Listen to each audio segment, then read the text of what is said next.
Il tifo e l'incitamento di oltre 2000 tifosi che hanno riempito lo stadio Brucoleri non è bastato alla Pro Favara per aggiudicarsi l'incontro con il Pompei, gara di ritorno dello spareggio delle semifinali dei play-off del campionato d'eccellenza. Troppo poco consistente, per non dire nulla, l'azione dei gialloblu di mister Gaetano Catalano nel primo tempo, che hanno lasciato l'iniziativa agli ospiti ben messi in campo, che hanno prodotto un gioco se non proprio bello, sicuramente efficace, che li ha portati in vantaggio nel secondo minuto di recupero, un attimo prima del riposo. Tutt'altra storia il secondo tempo, con la Pro Favara che cambia completamente volto, diventa aggressiva ed efficace, prende in mano le redini del gioco e produce diverse occasioni da gol. Riagguanta anche il risultato pareggiando con l'ottimo Retucci che insacca su perfetto assist di Lapiana. Qualche minuto dopo la mazzata, ovvero l'espulsione di Lapiana, reo secondo l'arbitro di avere colpito un avversario. La Pro Favara, nonostante sia rimasta in 10, non è per niente doma, continua ad attaccare, sfiora per ben 2 volte il gol con l'ottimo buon tempo.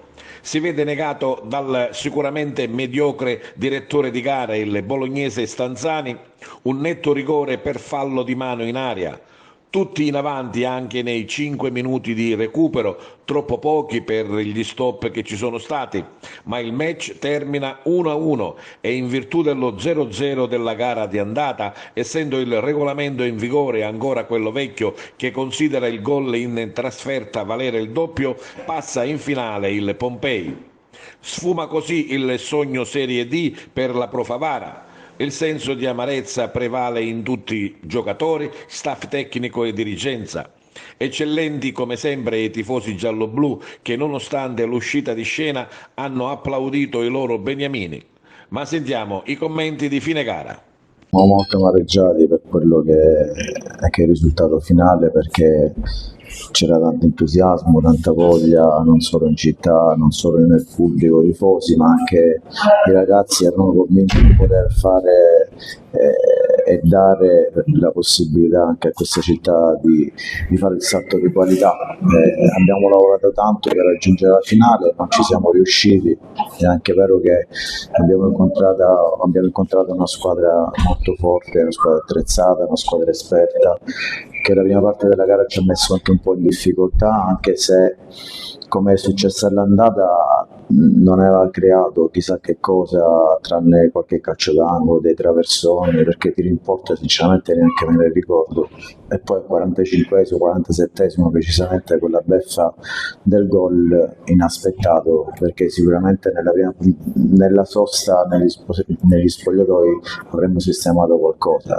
Sì, un secondo tempo infatti ha una velocità veramente diversa dal primo, proprio la voglia del scatto. Sì, sicuramente siamo entrati in campo il secondo tempo con un piglio diverso, forse ci siamo scrollati un po' di dosso alla tensione che avevamo nei primi 45 minuti, anche perché la posta in palio era abbastanza alta e sapevamo che subire un gol aveva delle conseguenze come quelle che ci sono state. Però devo dire che non posso rimproverare nulla ai ragazzi. La seconda parte della gara l'abbiamo svolta bene, con grande intensità, grande voglia, grande cattiveria, e siamo riusciti a raggiungere il pareggio. Non so se realmente c'era un calcio di rigore, per quello che ho visto forse mi sembra abbastanza evidente, però dico, dopo aver raggiunto il pareggio, l'espulsione sicuramente ha cambiato un po' quelle che sono che era l'andamento della partita, perché restando in 10 era difficile.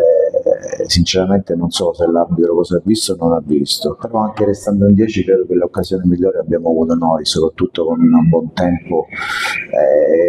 Non so il portiere come l'ha presa, però l'episodio importante che abbiamo avuto non l'abbiamo saputo sfruttare e così la partita è andata a termine. Mi dispiace sinceramente per la società, per tanti sacrifici che ha fatto in 2 anni, che ha cercato di costruire qualcosa per raggiungere l'obiettivo. Mi dispiace per la città di Favara, per tutta la gente che c'era oggi in campo, che sicuramente ha dato un supporto importante a questi ragazzi, e dispiace non poterli ripagare. Sì, come ho detto prima, il primo tempo non è stato degno della Pro Favara, però siamo riusciti nel secondo tempo a rimetterla subito in piedi e siamo riusciti a spingere per provare a ribaltarla. Sì, assolutamente sono d'accordo, partita a due velocità, il primo tempo siamo stati un po' contratti, il secondo tempo ci siamo levati forse un po' di tensione addosso e abbiamo giocato a sprombattuto per provare a riprenderla, così non è stato purtroppo e niente, resta quello. Però siete usciti dal campo con l'applauso sia degli ultras che dei tifosi. Io penso che a questa squadra si possa rimproverare qualunque cosa vogliate, però l'impegno è dimostrare che siamo stati legati a questa città, quello non ce lo può togliere nessuno e probabilmente ce lo portiamo dietro. Non so se è la fine di un ciclo, chiamiamolo così, non so cosa sarà il futuro, però noi abbiamo dimostrato di tenere la città di Favara. Purtroppo almeno io mi porterò sempre questa piccola cicatrice addosso, perché io sono fatto così, io mi metto la maglia addosso e mi sono sentito per un anno e mezzo favarese, quindi mi porterò questa cicatrice addosso e probabilmente mi resterà per sempre. Io direi che il primo tempo l'abbiamo lasciato a loro, ma il secondo tempo non hanno giocato, poi nel momento più importante della partita, che li avevamo schiacciati, siamo rimasti in 10 e giocare in 10-18 minuti, 23 minuti più o meno, compreso il recupero, umanamente per quei ragazzi che hanno speso tanto era quasi impossibile. Non per cercare giustificazioni, ma l'arbitraggio a noi non è piaciuto tanto. L'arbitro fa parte del gioco, c'è quando sbaglia a favore nostro, c'è quando sbaglia a favore loro.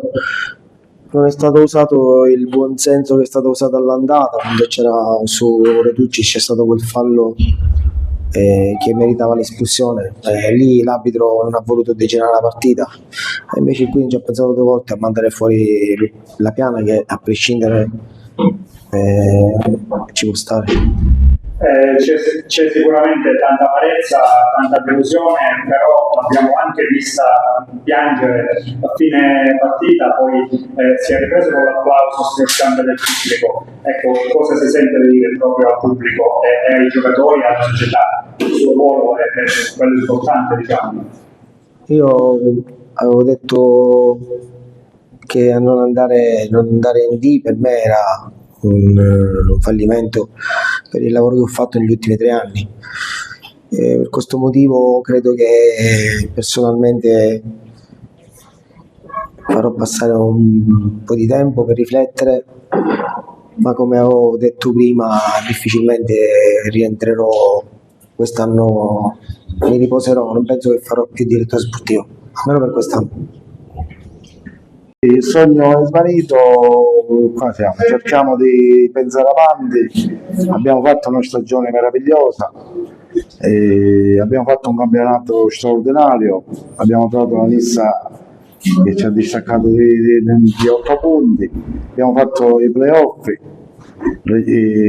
nazionali, abbiamo fatto un risultato positivo a Pompei. Oggi la partita non è andata per il verso migliore, qua siamo, pazienza. Avete visto una squadra sicuramente vogliosa al secondo tempo, un po' remissiva al primo, però anche il Pompei ha fatto la sua parte. Sì, sicuramente è una bella squadra, una squadra di alto livello pure anche la sua. Il primo tempo è stato così, poi l'abbiamo ripresa nel secondo tempo, siamo stati un pochino, abbiamo fatto il loro gioco, l'hanno messo sulla lista e questo ci ha penalizzato a noi. Forse a volte non capiscono che dobbiamo andare un poco, cioè non dobbiamo fare il gioco su. Presidente, capiamo che magari è presto per questa domanda, ma la Pro Favara non si ferma. Ma Pro Favara siamo ora stanchi, vediamo in settimana, vediamo che succede, facciamo una riunione dei dirigenti e penso che la società voglia ancora di continuare.